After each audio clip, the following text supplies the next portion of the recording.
A gente pode ter um estresse até por promoção, né? Um estresse positivo. Nossa, agora eu ganhei uma promoção e tal. Como que eu vou fazer para estar nesse lugar? Né? Então aquilo ali pode gerar um estresse. E, portanto, a partir do estresse surge a ansiedade. Parece que a ansiedade surgiu quando o homem quis controlar as coisas. Parece que antes disso, na humanidade, não havia ansiedade. Parece.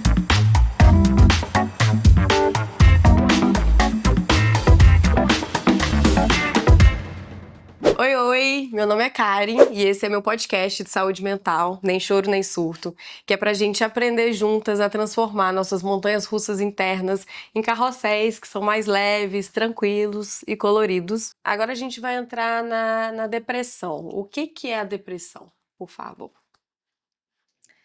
A depressão, ela é um quadro, eu falei que a ansiedade é mais ligada ao medo, os transtornos ansiosos mais ligados ao medo e à ansiedade, e os transtornos depressivos mais ligados à tristeza, né?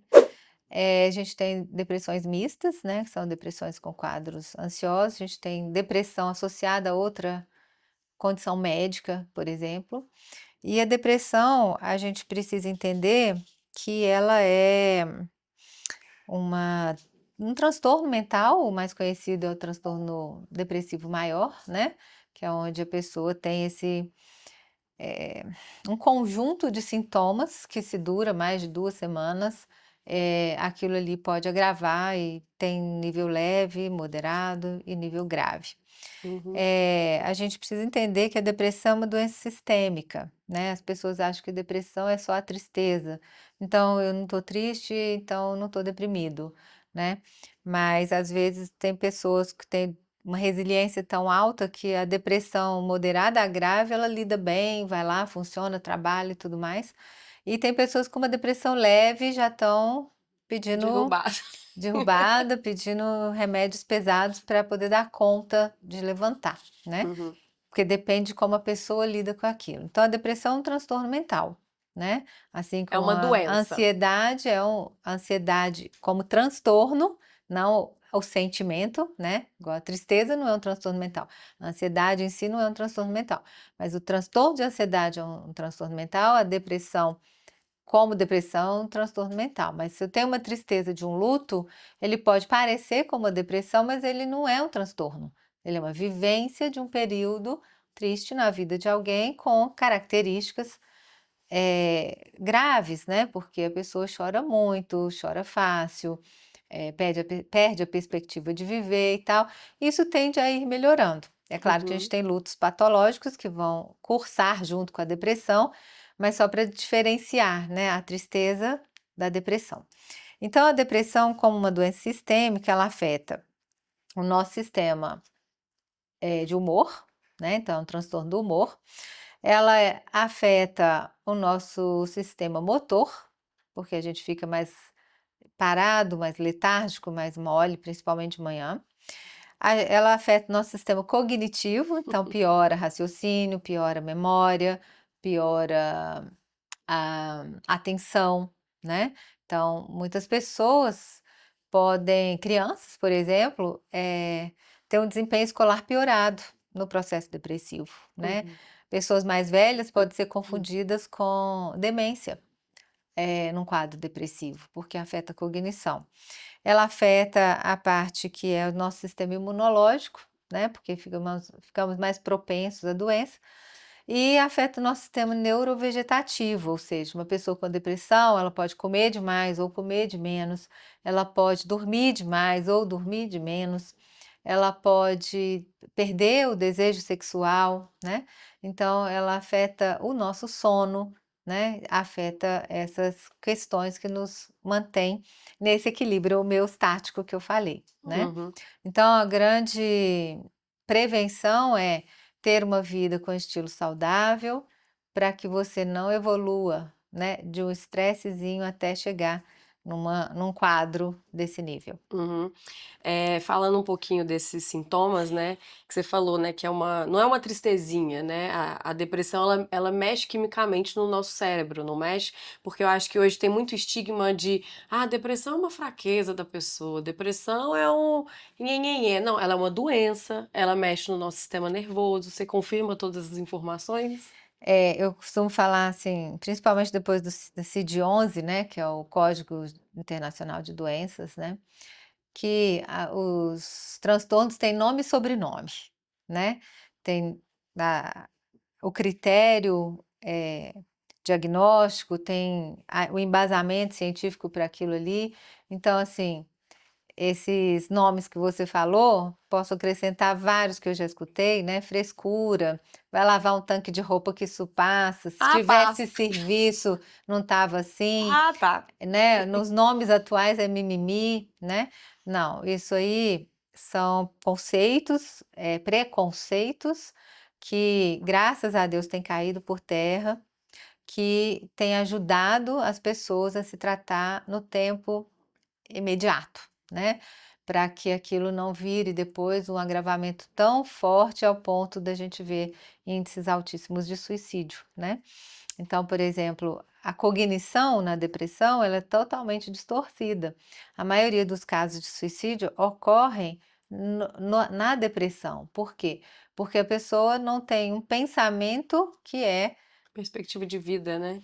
que é racional, né, Uhum. ela tem um outro tipo de cognição ali funcionando, Uhum. né. Então é provado de todas as formas que a química, a neuroquímica cerebral está alterada durante os processos de depressão, Eu te perguntei né. isso porque eu tive muito receio de ir na psiquiatra, tive muito pé atrás, com medo de ser taxada, nossa, ela tem uma doença mental, com medo de ser taxada de doida, porque, né, depois do meu pânico, né, exagerado, eu entrei num quadro depressivo e demorei para ir na médica. E esses sintomas todos que você falou estavam muito presentes na minha vida. E eu Uhum. lembro da minha mãe falando assim: Karen, vai na médica. Acho que você tá com depressão. Eu achei um absurdo ela achar que eu tava depressiva, entendeu? Tipo assim, como eu, uma menina alegre, cantante, colorida, com depressão, jamais poderia acontecer isso. E, na verdade, acontece com todo e qualquer tipo de pessoa. E É. aí, você falando dos sintomas, né? Eu até anotei todos os sintomas aqui, eu tive acho que 99%, né? Uma exaustão absurda. Eu sei que quem tá em tratamento de depressão, tem amigas minhas que falam assim, Karen, é muito difícil de levantar da cama. E eu tinha exatamente essa sensação, né? Tem 3 caminhões aqui nas minhas costas. Falta de libido, eu lembro que quando eu tive um pouquinho mais, ganhei um pouquinho mais de peso, fui viver um pouquinho, né? E eu lembro que eu fiquei com um cara, gente, beijar o cara e lamber a porta de madeira era a mesma coisa, eu não sentia absolutamente nada.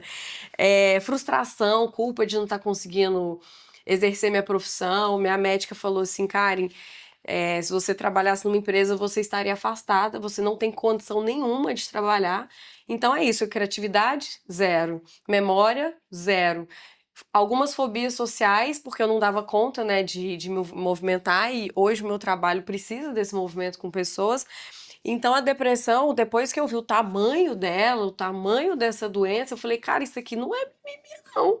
Porque quem tá passando tá sofrendo pra caralho, sabe? É muito sofrimento. E aí também eu queria que você trouxesse pra gente qual que é a causa, né? Porque tem a genética, que isso daí metade da minha família teve, então a porcentagem era grande de eu ter também. Mas tem genética e quais outras causas que a gente pode. Essa É... causa genética, ela é bem marcada, né, então Uhum, é importante a gente saber. Tem causas hormonais, né, alguns ciclos, na adolescência, na gravidez, na menopausa, né, pessoas uhum, podem ter, porque alterou o hormônio, pode ter uma depressão. uhum, Pode ser, então você tinha 2 fatores, né, porque você teve essa questão da sua família e também essa questão de não ter olhado por os outros sintomas anteriores, Sim. que a gente fala que é a exaustão, né? Uhum. Então, quando o corpo não aguenta mais, já tentou de tudo, ele colapsa, e o colapso é esse, né? Então, assim, olha, eu já te dei uma ansiedade para você prestar atenção, você não prestou atenção. Eu já te dei uma ansiedade mais exagerada, você não prestou atenção. Eu te dei um pânico, você não prestou atenção. Então, agora eu te derrubo para ver se você presta atenção, né? Então, assim, para buscar o tratamento, teve que chegar lá, por quê? Por causa desse tanto de tempo demorado para encontrar a solução. Então, a gente fala que nosso corpo é sábio, né? Ele vai buscando as saídas. Então, uma das causas, falei, fator genético, outra é essa.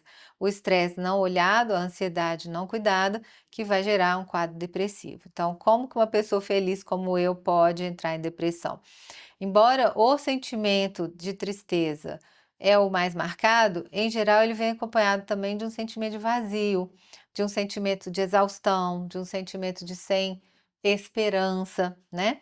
Então, os quadros que são sem esperança são os que têm um risco de tentativa ou de pensamento suicida, né?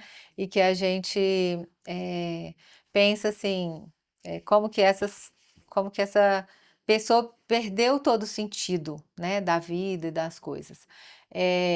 Então, não tratar o fácil gera, pode cair num quadro depressivo, principalmente se o início tiver sido pelo estresse, Uhum. tá? E tem E gatilhos emocionais também que interferem? os gatilhos emocionais, eles são ou como fatores desencadeantes ou como fatores mantenedores, né? Uhum. Então, às vezes, a pessoa que foi para uma depressão por causa de um trauma, por exemplo. Então, assim, a pessoa perdeu o pai na infância ou assim na adolescência e depois perde um filho ou perde um marido, né? Lá atrás sobreviveu meio que, né? O que tinha ali? Que temos para hoje, vamos embora porque agora é a vida. E aí, quando perde uma pessoa assim, não vai vivenciar o luto apenas. O gatilho dessa perda vira um processo depressivo, Uhum. porque já está associado com outro trauma anterior que não foi tratado, né? Uhum. E assim pode acontecer com outros tipos também. Perfeito. Então você está me falando que eu preciso procurar ajuda quando eu começar a ver esses sintomas. Tanto que os critérios mudaram. Os critérios eram 6 meses, depois baixou para 2 meses, agora não, muito tempo baixou para 2 semanas, Eu ouvi né? falar que é tipo uma Então, 14 dias de sintomas, não é? se você tem esses sintomas durante 2 semanas e eles são sintomas recorrentes, é para ir no médico, E aí, é para procurar e aí terapia. eu fico imaginando, tem gente que tem esses sintomas 2 anos, 3 anos e É, tá sem procurar ajuda. o que a gente fala é o seguinte, a depressão, ela não passa, ela piora, né? Tem muita gente que fala, isso aí é porque você terminou o namoro, isso aí é porque tal. Esse pode ser o gatilho, tá? Mas avançou por isso tudo, com essa mesma frequência, com essa mesma intensidade, não passa, eh, não vai passar. Tá? Piora. Por quê? A pessoa quando deprime, a gente ensina para elas a também, igual na ansiedade, a reconhecer os sintomas. Por quê? As A literatura mostra que as pessoas que já deprimiram tendem a deprimir de novo. Mas por que que elas tendem a deprimir de novo? Só porque o organismo dela tem uma predisposição? Não, porque elas também não conhecem o que que é o sintoma depressivo. Porque se um sintoma gera o outro. E depois você tem dois, que gera outro. Você tem três, que gera seis. E assim ela não passa porque um vai alimentando o outro. Uhum. Então, posso dar alguns exemplos aqui. Por exemplo, a pessoa deprimida não está sentindo que está triste nem nada e tal, mas está emagrecendo horrores, está com falta de sono e tal. Libido E morreu, cansaço. tá sentindo já uma dificuldade para dormir, né? E aquilo perdura. Tem dias que não quer sair de casa, mas, né, acha que é por É causa que não normal. tá bem e tal. E aí virou o sono, que já estava ruim, mais a perda de peso repentina, sempre é uma perda de peso repentina, tá? Repentina significa em uma semana perder 5 quilos, né? Em sem fazer nada, né? Não Uhum. é que você estava de dieta, é porque Uhum. secou, por exemplo, né? Ou engordar demais também pode acontecer. E aí, porque não dormia, aí ela tem irritabilidade. Aquela pessoa passa a ter a perda de peso, o sono, a irritabilidade. Aí desses três, ela passa a ver que não está concentrando mais, porque não dorme direito, tem todas essas coisas, vai mais a não concentração. Dessa irritabilidade, vai perdendo esse contato social, porque, não tô com saco para essas coisas, Tô né? exausta. Ou tô exausta, e por aí vai. E Uhum. daí, na ansiedade, lembra que eu falei dos pensamentos que são acelerados? Uhum. Na depressão, também tem padrões de pensamentos, e quando ela é misto, né, com a ansiedade, é tipo assim, isso eu não vou sarar nunca, né? É a sensação de esse para sempre, né? Então fica também voltado para dentro como uma menos-valia, como uma culpa, como a sensação de estar sendo punido, como a falta de prazer geral pela vida. Então, você me pergunta, não sei se você vai me perguntar isso, mas como você falou da ansiedade, tem duas coisas importantes. Todo terapeuta deve fazer e toda pessoa que já sabe disso deve se avaliar, que são para a gente avaliar se tem depressão ou não. Uhum. Duas perguntas básicas. Quais são? Você está dormindo bem? Como está seu sono? Tá? Então, essa é uma pergunta básica. Bacana, bacana essa pergunta. E a outra pergunta: você tem prazer pelas mesmas coisas que você tinha antes? Olha, essa é boa, hein? Tá? Porque, Perfeito. em geral, a pessoa deprimida perde o prazer geral pela vida, Uhum. tá? Pelas coisas que antes agradava, que eram bobinhas, um riso que vem de dentro, né? Uhum. Não tem. Mas, falando do quadro do sentimento de tristeza, às vezes a pessoa não sente, porque não está triste. Igual você falou, mãe, como assim que eu tô deprimida? Eu não sou uma pessoa triste, eu sempre fui Uhum. risonha, alegre e tal. A questão é que a pessoa, no quadro depressivo, é uma falta de felicidade. E inclui com essa falta de prazer, entendeu? Então, Completamente. na verdade, as pessoas podem até não estarem tristes, mas elas vão relatar uma sensação de uma ausência do sentimento de felicidade. É, eu lembro Então, que essa gargalhada que vem de não dentro, tinha. esse brilho nos olhos, essa acordar de manhã, aquele sol azul e falar, Uhum. yes, estou indo Aham, pro não tinha. clube ou pra praia, some, É, e eu lembro que quando eu né? tava começando a comprar os antidepressivos, né, que eu também ficava morrendo de medo, a sensação era que eu tava traficando droga, né, de tão errada que eu tava na vida. E aí, eu ficava assim, gente, por que que é antidepressivo, né? Eu não tô deprê. Eu tô ferrada, né? Mas assim, eu não tô com essa tristeza. Aí depois eu entendi que. Aí depois, quando eu realmente cheguei lá no pré-sal, né? Que eu brinco que eu não fui pro fundo do poço, né? Eu cavei mais e fui nadar em petróleo. Que sim, aí teve uma época que meu brilho no olho sumiu, criatividade zero, não queria olhar pra ninguém, não. Esse brilho do acordar que alegria zero, eu falei, não é que minha mãe tava certa.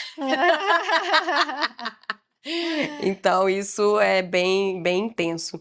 E E aí, isso é comum também no estresse, tá?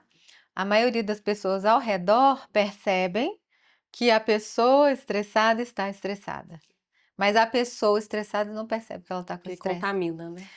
Não é que contamina, é que a pessoa fica tão só voltada para aquilo que ela focou, Uhum, que ela vai perdendo os contatos. Ela não tem tempo para os outros, ela não se diverte na leveza e por aí vai. uhum, Então, os outros percebem primeiro. uhum.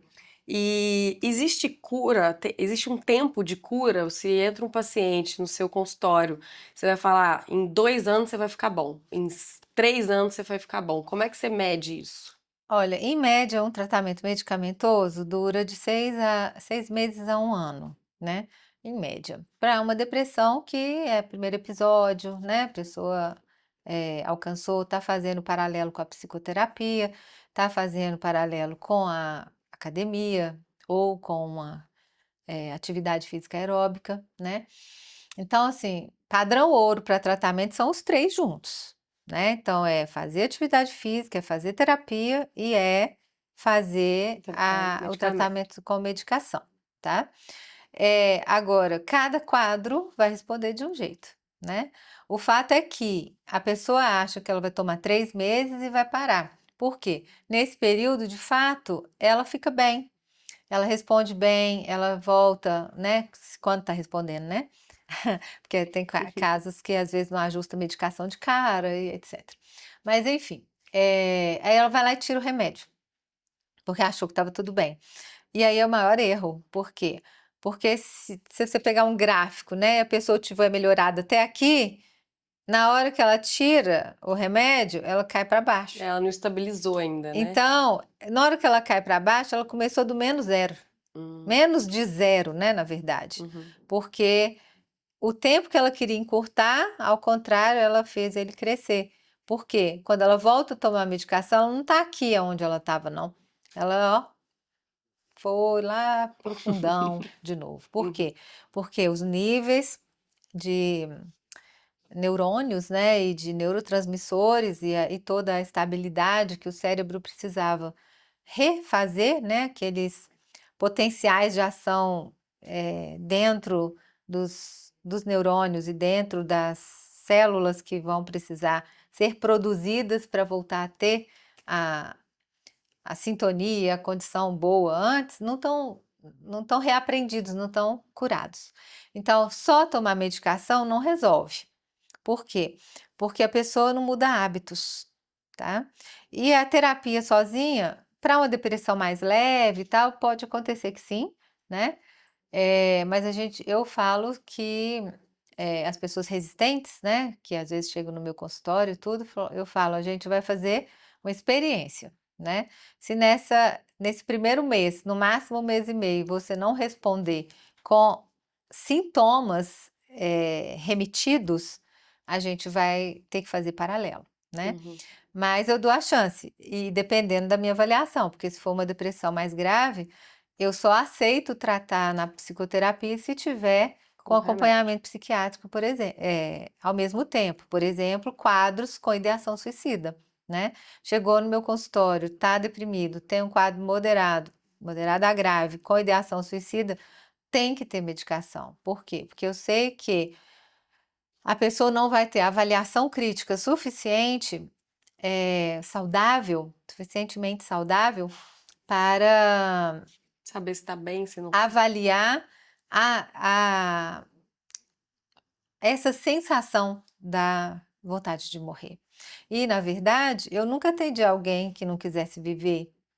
Eu já atendi muitas pessoas que não aguentavam mais sofrer, né? Então, nesse ponto, aquele socorro que a pessoa vem pedir, ela mesma não sabe socorrer, né? Então, quando chega num nível onde tem ideação suicida, eu falo, a pessoa que mais pode te ajudar nesse caso não é você mesma para pensar sobre isso, mas é você mesma para pedir ajuda sobre isso, né? Então, quando você sentir isso, não guarde para você. Conta para alguém, conta para o seu terapeuta, conta para o seu psiquiatra, conta para o seu amigo, por quê? Porque essa rede vai te ajudar a ter raciocínios melhores, ações melhores, tratamentos melhores para que essa dificuldade, esse nível de sofrimento que você enfrenta, você consiga atravessá-lo, suportá-lo, para depois ter a vida boa que você merece ter, né? Mas se você achar que isso é a sua vida, você não aguenta mais sofrer e cometer um ato contra a sua vida nesse estado, você perde a chance de usufruir o melhor da vida. Isso é importante você falar, porque eu acho que dentro de todos os sintomas, esse eu não tive. E aí, mas aí eu lembro de trocando uma ideia com uma amiga minha que teve uma depressão profunda também, por anos, ela demorou muito pra sair, na época de faculdade, e aí eu perguntei pra ela, ela falou que tinha esse tipo de pensamento sempre. E eu falava assim, caraca, eu que não tinha esse pensamento, já tava doído, sofrido, arrastado, vontade de desistir, né? No sentido de, não quero mais tomar remédio, porque assim, remédio tem efeito colateral. Em mim tinha efeito colateral. Teve época que é isso, eu não comia, e teve época que eu passei a comer demais, então é uma mistura de sintomas que você não sabe pra onde é que você sai, né? Uhum. E eu falava assim, gente, eu sou uma das melhores amigas dela, eu falei assim, gente, eu não tinha acesso a essa informação, então acho que agora você falando, tipo assim, compartilha com seu amigo, né, compartilha com seus familiares, o negócio tá feito, tô precisando de ajuda, né, que isso é Uhum. muito importante ser falado, É. não guardado. E outro, você estava falando dos apelidos, né, pejorativos, né? Tem pessoas que ainda têm essa visão de que tá querendo aparecer, né? Então, assim, esqueçam isso. A pessoa que pensa nisso e executa, ela planeja, né? Então, se a pessoa avisou que está pensando isso, é completamente antagônico ao que é a vida, né? Eu não falei que nós temos como objetivo de vida Sobreviver. sobrevivência? Uhum. Então, se o objetivo de vida, que não é nem pensado, é uma reação do ser vivo, Da natureza. buscar viver, tem que ter algo muito errado com aquela pessoa quando ela não quer viver, Uhum. né? Uhum. Então já tem algo errado aí. Então, quando a pessoa pensa isso, é para dar atenção, é para buscar ajuda imediata, Uhum. tá? Perfeito. E eu acho que uma das minhas funções aqui nesse podcast é tentar democratizar, nem que seja 0,0001% com informação. E aí eu queria saber, né, com a sua história de trabalho, se existe ajuda na rede pública, pessoas que não têm condições, onde que elas vão, para quem elas recorrem. Eu tive a ajuda de 500 profissionais, eu acho que eu lembro que na época eu contava assim, eram 7 profissionais, né, entre nutricionista, endócrino e tal. É dinheiro. A depressão, ela custa, né? Ela mexe no bolso, assim. Eu lembro que eu fui comprar meu primeiro remédio, R$ 400 o remédio, e eu falava assim, gente, e quem não tem acesso a isso? Me conta um pouquinho da sua experiência, também eu sei que você já deu aulas, me fala quem, para essa pessoa, para onde que ela recorre? No Uhum. sistema público ou para os psicólogos também? Me fala. É. Olha, gente, custa zero uma qualidade de vida e um estilo de vida desse que a gente está falando aqui, Uhum, né? De respirar, de acalmar a mente, de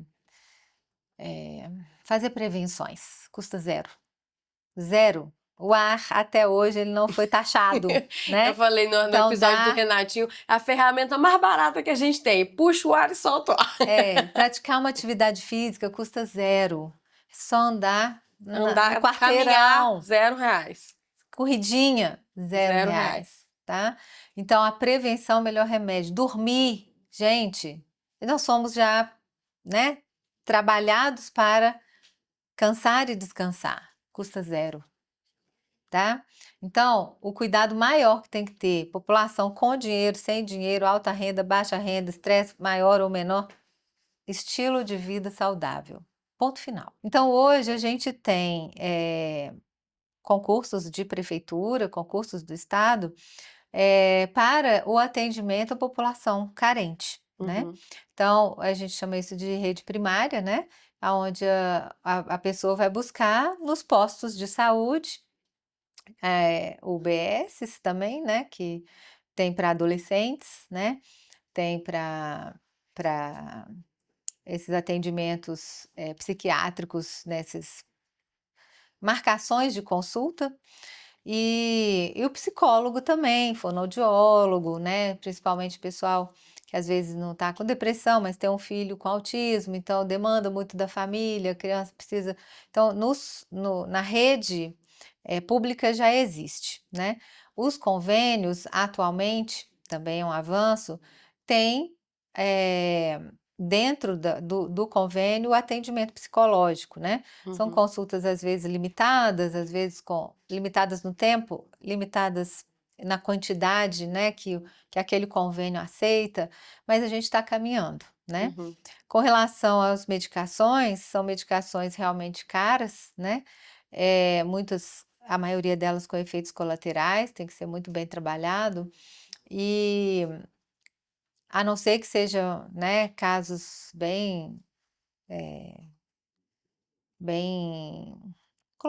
que colocam, né, em risco à saúde e concomitante a outras doenças, que eu saiba, o governo não dá, mas pode pesquisar para ver se dá, porque tem a farmácia popular, né? Então, às vezes tem durante aquele tratamento na internação no SUS, por exemplo, que a gente tem hospitais psiquiátricos do SUS, a pessoa recebe, mas ela sai de lá com a prescrição, ela tem que comprar, né? Uhum. E se já é difícil manter o remédio por causa que ele traz efeito colateral, mais difícil ainda é manter o remédio porque ele custa dinheiro, né?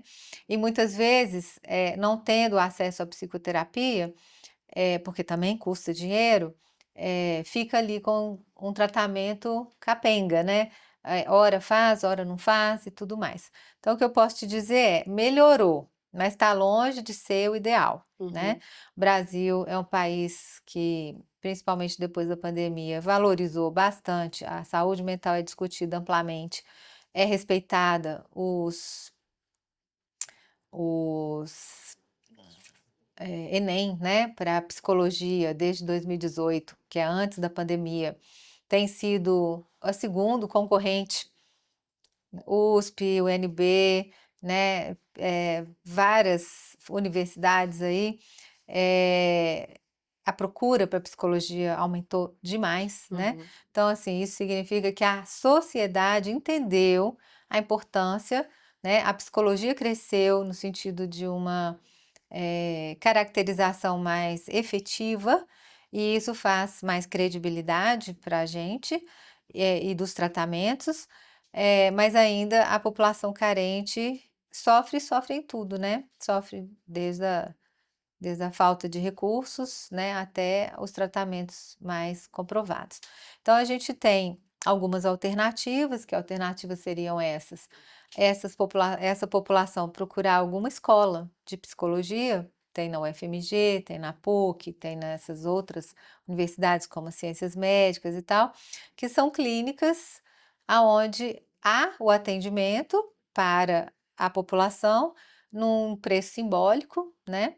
Tem atendimentos de clínicas sociais, né? Também por preços simbólicos, valores simbólicos, no qual a pessoa vai receber o atendimento e aqueles alunos que estão aprendendo estão sob supervisão, né? Para Uhum. poder fazer o serviço certinho, Uhum.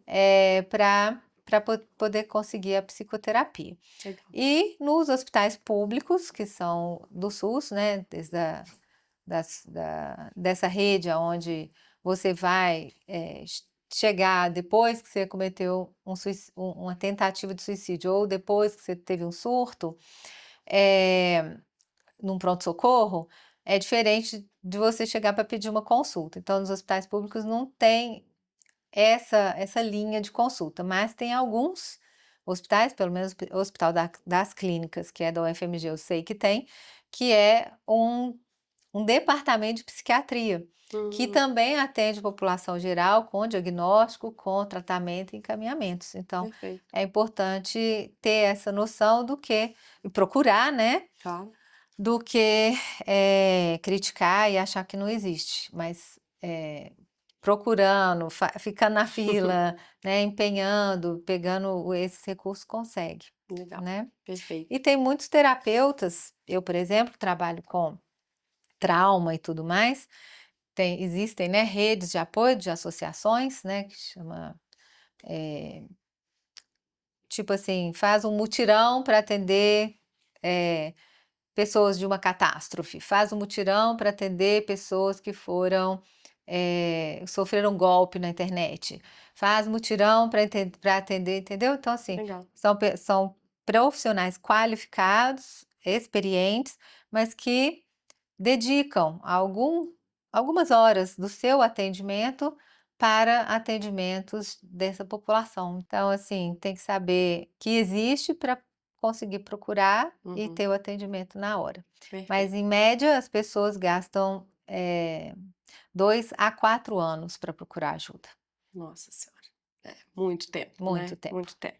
Às vezes a depressão vem primeiro, purinha, que é a depressão melancólica, mas geralmente quando é depressão mista, né, que é essa depressão ansiosa, ela passou esse caminho todo para depois chegar na depressão. Cada caso olhado na sua totalidade para a gente entender qual que é o melhor caminho, o melhor plano, né, a melhor estratégia de tratamento para aquela pessoa, Perfeito. tá?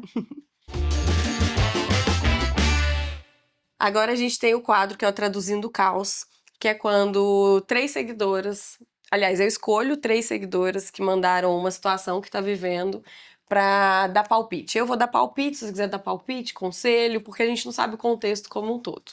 Mas vou começar. Eu tenho um parceiro com depressão. Estamos juntos há um tempo, mas eu não sei como que eu ajudo ele. O que que eu posso fazer nessa situação? Qual palpite você vai dar? Apoiar e pedir pra pessoa buscar ajuda. Uhum. E não questionar a vida, os sintomas. Porque é muito chato você estar exausto, podre, e a pessoa falando, vai lá correr, porque correr faz bem pra depressão. Isso me matava. Uhum. E eu conseguia nem sair da cama. Uhum. Então, a terapeuta assina embaixo das recomendações da Karen. Arrasei, então. Muito bom, porque uma pessoa deprimida, ela afeta pelo menos, deprimida ou com qualquer outro transtorno mental, ela afeta pelo menos 3 ao redor, né? Então, é provável que a pessoa que é parceira de alguém com depressão está também exausta, está também tentando soluções, está também se culpando se poderia ajudar, né? Mas tem que sim buscar ajuda. E eu sempre eu cito aqui professor, né? Porque eu sempre gosto de aprender muito. E um deles falou: a única vez que um terapeuta trabalha mais que o cliente é em quadros depressivos, né? Então, se precisar você marcar a consulta para o seu parceiro, pegar pela mão, levar no consultório, sentar na sala de espera, esperar a consulta, cuidar da medicação da pessoa e caminhar junto com ele, vá. Por quê? Porque nessa hora a pessoa não está com uma cognição certa, a pessoa, né, adequada e saudável, a pessoa não está fazendo as escolhas certas, ela está doente e ela precisa de ajuda até para se ajudar, né? Depois ela vai conseguir, né? Seu marido vai conseguir trabalhar sozinho, fazer as coisas mais sozinho, mas essa ajuda é fundamental. E o tratamento, né? Saber que são essas 3 coisas: terapia, médico, psiquiatra e também a atividade física que vai ajudar a sarar, mas é um tratamento contínuo, tá? E isso é... Pode falar. Muitos homens evitam o tratamento medicamentoso por questões que vão afetar a libido, mas a própria depressão afeta a libido. Então, se existe uma dessas situações para evitar, comentar com o médico, né, esse tipo de receio, para que o médico possa fazer uma medicação coadjuvante que não atrapalhe tanto, né? Ao contrário, ajude para que a vitalidade sexual não seja afetada, especialmente o desejo, né?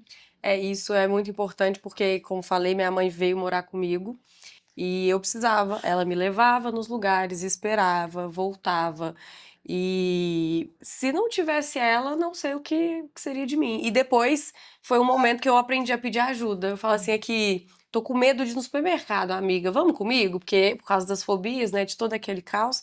Então, pedir ajuda e ajudar quem tá ali, exato, se for eu tô exausta, pega uma água pra mim, pode acreditar que a pessoa tá realmente exausta, né? E agora o próximo fobia social, sempre rola crises aqui. Como é que eu lido? Uhum. Olha, fobia social e fobia sexual são as únicas 2 fobias que você não faz exposição, né? Primeiro você cria ferramentas para a pessoa, primeiro você trata a pessoa, primeiro você ajuda a pessoa a sair e compreender e liberar-se dos medos que levam ela a estar evitando essas situações. Por quê? Não força, né? Vai. Por quê? Porque senão ela cresce mais, tá? Então, se a pessoa está evitando, ela tem medos, né? Uma dos transtornos ansiosos é a fobia social. E então, a gente tem que avaliar esse quadro, entender o que está por trás, se tem outro transtorno de base junto, né? Para que ela seja ajudada a transpor. Por quê? Da mesma forma que eu falei sobre a depressão. É contrário à vida você querer morrer. É contrário à condição de ser humano você querer Se evitar isolar. o contato, né? O ser humano, por excelência, ele é biologicamente programado para o contato, né? Então a gente precisa trabalhar isso primeiro com a psicoterapia para entender, ajudar, fortalecer e aí sim a pessoa ir com mais segurança e com mais condição de autoestima, de autocontrole, de percepção de mais leveza. E esse era meu palpite. Não força.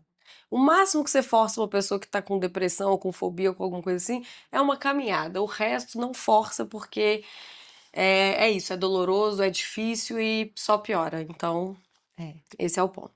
é. E a terceira e a última, sou diagnosticada com depressão. Eu acordo, mas parece que meu corpo e minha cabeça não acordam juntos. Eu estou há mais de 15 anos com essa doença, indo e vindo. Todo dia uma luta muito difícil. O que você falaria para essa pessoa? É um quadro crônico, né? Então a gente também tem esses quadros crônicos. Esses quadros, eles são mais eh, perturbadores para a pessoa e para a família, porque é como se os sintomas se misturassem com as características de personalidade. Então, o que eu posso te falar é: os sintomas são os sintomas, não são você, tá?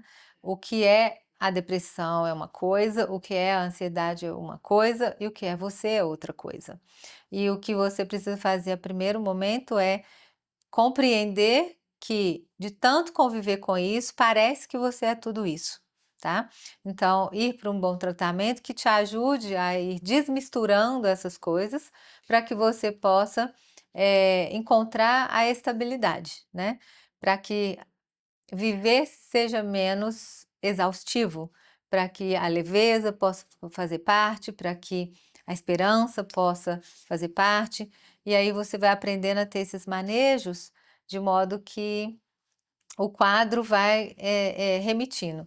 E muitas vezes existem pessoas que precisam conviver com alguma ou outra condição e tem outros tratamentos, né, que vão além da medicação para esses quadros crônicos, né, que aí pode ser um ECT, pode ser umas outras formas de tratar que ajude a lidar, mas não é normal, né, uma pessoa passar uma vida inteira deprimida. Ela pode passar com episódios que às vezes vão e voltam, como a literatura fala, mas ter espaços, né, de respiro.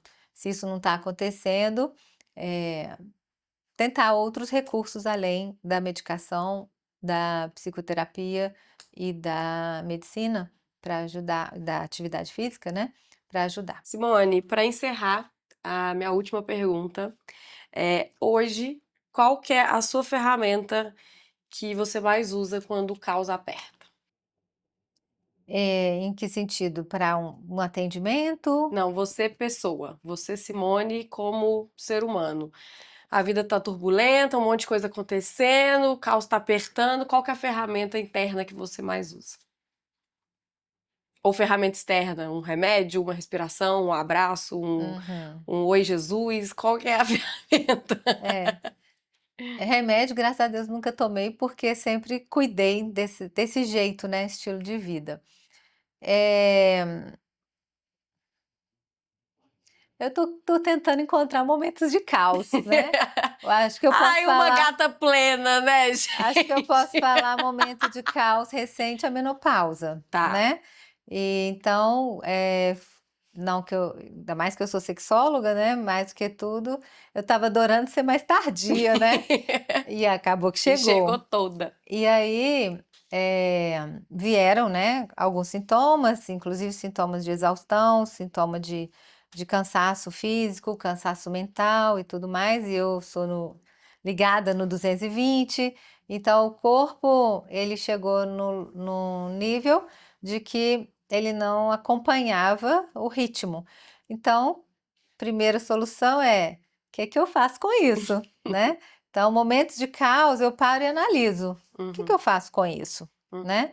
E aí, o que que eu fiz? Mais pausa. Não, não é menopausa, é mais pausa. Para quê? Para que eu consiga nessa vida, nesse momento de vida, adequar com meus projetos e minhas histórias e escolhas, diminuir, fiz escolhas, mudei a agenda. Então, assim, se você me perguntar, Simone, o que que você faz para estar em equilíbrio ou para estar vivendo bem? Sempre avaliar no meu estilo de vida o que que eu posso melhorar, Perfeito. né? Se Uhum. no meu estilo de vida tiver mais alguma coisa que eu posso fazer, ou alguma coisa que eu estou negligenciando, ou mais alguma coisa que falaram que é bom, eu vou lá e faço, Uhum. entendeu? Uhum. Então aí com isso eu vou prevenindo, né? Perfeito. Perfeito. Faço assim. Amei, Eu não amei. deixo chegar no caos, esse que é o ponto. Eu não Isso aí eu tenho deixo, que aprender, porque ainda o meu freio tá não meio deixo. desgringolado. É, Mas, Simone, agora a gente chegou ao fim. Queria te agradecer demais por este mega papo. Assim, eu admiro demais o adorei. seu trabalho e tudo que você Uhum. faz pelas pessoas. É, muita gratidão por tudo que você leva, né, para os seus pacientes, para as famílias dos pacientes, porque quando eu sinto que quando a profissão é psicologia, você não trata a pessoa, você trata a comunidade em volta da pessoa também. Então, te agradecer por isso, por esse papo. E se esse episódio te ajudou de alguma forma, compartilha com seus amigos e com família, porque aqui a gente fala sério, mas também ri no meio. Então, é isso. Um beijo e até o próximo. Obrigada! Obrigada.